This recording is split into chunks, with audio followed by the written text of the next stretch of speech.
మా అన్నయ్య power star Pawan Kalyan తరపున నేను పోటీ చేస్తా. మహేష్ బాబు భార్య నమ్రత షాకింగ్ కామెంట్స్. మహేష్ బాబు భార్య నమ్రత గారు ఇలాంటి కామెంట్స్ చేసేసరికి మహేష్ బాబు అభిమానులు మాత్రమే కాకుండా ఇండస్ట్రీ వర్గాలు, ప్రముఖ రాజకీయవేత్తలందరూ కూడా ఎంతగానో కంగు తింటున్నారట. ఎందుకనంటే నమ్రత గారు మహేష్ బాబుని పెళ్లి చేసుకున్నప్పటి నుంచి ఇప్పటివరకు ఎక్కడ కనిపించిందే లేదు రాజకీయంలో. అది మాత్రమే కాకుండా తన సోషల్ మీడియాలో యాక్టివ్గా ఉంటుంది.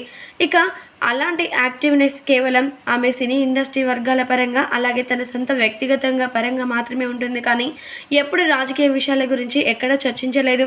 అలాంటి నమ్రత గారు ఇప్పుడు మాత్రం ఏపీ రాష్ట్రాన్ని అంతా కూడా గమనించి ఎంతగానో బాధతో ఉన్నారట. ఎందుకనంటే ఏపీ ప్రభుత్వం అంతా కూడా అవినీతితో నడుస్తుంది. అవినీతి తొలగాలంటే ఖచ్చితంగా మా అన్న పవర్ స్టార్ పవన్ కళ్యాణ్ గారు రావాలి సీఎంగా అంటూ ఆమె అనుకుందట.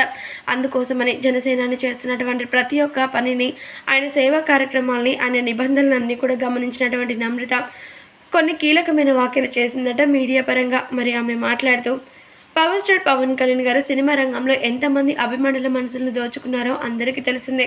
అలాంటి వ్యక్తి ఒక రాష్ట్రాన్ని కాపాడుతానంటూ ప్రజలకి హామీ ఇస్తూ, అధికారం ఉన్నా లేకపోయినా అందరికీ నేను సేవ చేస్తాను అంటూ చెప్పడం చాలా గొప్ప విషయం. అలాంటి వ్యక్తికి ఖచ్చితంగా ఏపీ ప్రభుత్వం ఎంతో అద్భుతంగా సీఎం పట్టా ఇస్తే మాత్రం ప్రజలందరి యొక్క బ్రతుకుల్లో వెలుగులు నింపడం పక్క. అందుకోసమని నేను మాత్రం ఖచ్చితంగా 100కు 100% నా అన్న పవర్ స్టార్ పవన్ కళ్యాణ్ గారు సీఎం అవడానికి నా పూర్తి మద్దతు ఇస్తూ నేను ప్రచార రంగంలో చురుగ్గా ఉంటానంటూ, జనసేన పార్టీలో చేరిపోతాను అంటూ నమ్రత గారు కామెంట్స్ చేశారట. మరి ఈ కామెంట్స్ కాస్త ఇప్పుడు మాత్రం సినీ ఇండస్ట్రీ వర్గాల్లోనూ, అలాగే రాజకీయ విషయాల్లోనూ ఎంతగానో చర్చల విషయంగా మారుతున్నాయట.